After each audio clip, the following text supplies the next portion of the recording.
안녕하세요. 이야기 한자 교실입니다. 한자 급수 시험 4급 11강 금속, 동과 관련된 한자에 대해서 알아보겠습니다. 거울이죠? 사이드 밀러입니다. 자, 거울경에 왜 세 금이 있을까요? 이것은 옛날 청동기 시대에 거울을 처음 만들었을 때 청동 거울이 있어요. 그 청동은 구리하고 주석을 만든 건데 그 당시에 그 청동을 금이라고 했어요. 구리는 적금이라고 했고요. 붉을적 쇠금. 구리가 사실 약간 붉은 빛이 돌죠. 그랬을 때 그 청동기 시대에 구리 거울을 만들 때, 그 청동 거울을 만들 때 금속으로 돼 있죠. 그래서 금속으로 해서 얼굴을 비춰보면 아마 비춰 보였나 봐요. 새 금에다 마침내 경을 합해서 거울경이라고 했고요. 거울경은 안경, 경대, 망원경, 현미경, 파경할 때 쓰이는 자입니다. 자, 경대는 그 옛날 여인들이 쓰던 건데요. 요즘 말하면 화장대예요. 근데 옛날에는 아주 네모 상자로 되어가지고 거울이 이렇게 딱 올리면 거울이 되고 안 그러면 그냥 상자처럼 되어 있는 것입니다. 망원경은 멀리 바라볼 수 있는 것, 현미경은 가는 것까지도 볼 수 있는 것, 가늘미죠. 나타날 현, 가는 것까지 잘 나타나는 게 현미경이고요. 파경은 거울이 깨졌다는 건데요. 그 혼인 관계가 깨졌을 때, 이혼하게 되었을 때 파경했다라고 합니다. 자, 이게는 납인데요. 납 우리 몸이 안 좋아요. 그래서 낚시할 때도 이거 납을 쓰지 못하게 했는데요. 뭔가 땜할 때는 아직도 이 납이 사용되나 봅니다. 납 연자입니다. 연필 흑연에 들어가는데요. 연필의 재료는 사실 흑연입니다. 검은색으로 돼 있죠, 연필이. 세북종입니다. 종은 금속으로 되어 있죠. 쇠로. 여기는 신년에 종을 33번 치는 그 행사의 모습 사진입니다. 세북종이고요. 세북종을 할 때 쇠금에다가 아이동을 넣었죠. 근데 쇠금에다가 무거울 중자를 넣어도 세북종입니다. 무거울 중을 넣어도. 그래서 무거울 중이 있어도 세북종이라는 것을 알아두기 바랍니다. 세북종이 들어간 한자어는 타종, 칠타자 세북종, 종을 친다. 괴종 시계, 걸려있는 시계죠. 걸괴자가 이렇게 제방변이 들어가도 걸괴자입니다. 범종, 아까 봤던 이게 바로 범종이라고 합니다. 범종. 절에 주로 있죠. 종성, 종소리입니다. 소리성자, 종류석이라는 것은요, 어떤 굴에서, 그러니까 어떤 굴이 자동적으로, 자연적으로 생겼는데, 그 큰 굴에 위에 천장에서 석회암이 이렇게 흘러내려갖고, 조금씩 흘러내린 것이 모여가지고, 이렇게 돌처럼, 이렇게 굳은 것입니다. 이게 탁 때리면은 종이 울리는 소리가 나요. 그래서 종류석이라고 했습니다. 그럼 바닥에서 이렇게 물이 또 떨어지겠죠. 한 방울 두 방울 떨어져서 이렇게 올라간 것을 석순이라고 합니다. 그래서 이렇게 천장에 매달린 것을 종류석이라고 합니다. 동전이죠. 동전은 대개 구리로 많이 만드는데요. 그것도 금속이기 때문에 새 금이 들어갑니다. 이게 창과자가 두 개 있는데요. 앞에 삼수변이 들어가면은 물이 얕다. 그래서 얕을 천자가 되고요. 조개패가 들어가면은 돈이 적다. 그래서 돈이 없으면은 좀 약간 귀한 것 반대 천하다. 그래서 천할천이라고 합니다. 그래서 세금이 들어가면은 동전전, 돈전이라는 거 기억해 두기 바랍니다. 자, 돈전이 들어간 한자어는 금전, 동전, 환전 있고요. 만약에 은이 들어가면 은전도 되겠죠. 환전은 돈을 바꾸는 거죠. 외국 돈하고 우리나라 돈하고. 네, 바늘입니다. 바늘은 굉장히 가는 것에 귀가 있죠. 귀로 이제 실을 꿰어서 사용을 하죠. 자, 침소, 봉대, 침소, 작은 바늘을 몽둥이처럼 크게 확대해서 말하는 것을 침소봉대라고 합니다. 작은 일을 가지고 크게 퍼뜨리는 것, 침소봉대입니다. 새침, 가늘, 새 바늘침, 가는 바늘이고요. 금침, 금으로 된 바늘이고요. 침엽수 가면 소나무처럼 이렇게 이파리가 바늘처럼 되어 있는 게 침엽수입니다. 그 침엽수는 이 바늘 같은 이파리에다 영양분을 비축해 두기 때문에 겨울에도 이파리가 떨어지지 않고 있습니다. 이게 침엽수입니다. 향나무나 소나무 또는 주목 같은 것이 침엽수입니다. 잣나무도 침엽수죠.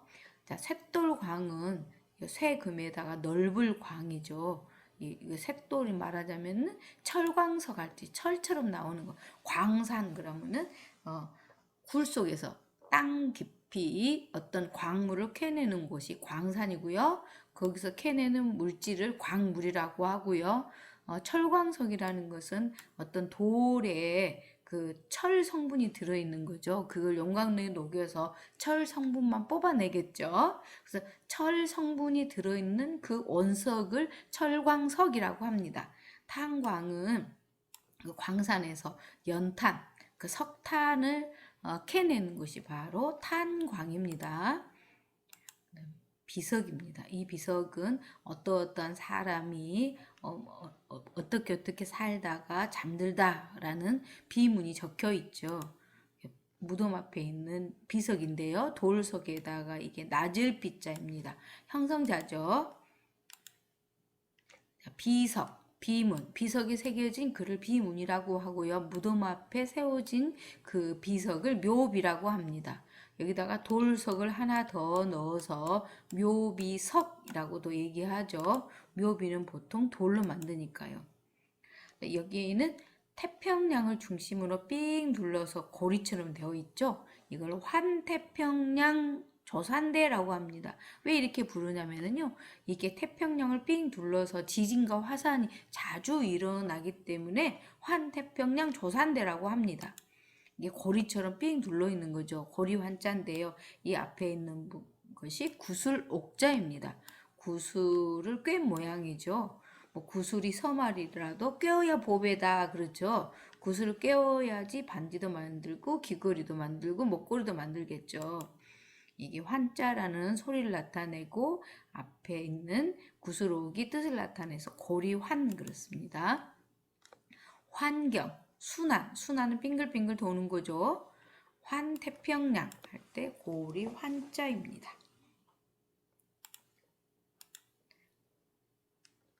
이거는 목걸이죠. 진주 목걸이. 보배 진짜입니다. 진주 할 때 진짜, 보배 진짜입니다. 구슬옥이 들어갔죠. 옛날에는 그 진주나 아니면 옥 이거를 귀하게 여겼거든요. 그래서 보배 귀하다 진귀. 보배 구슬주.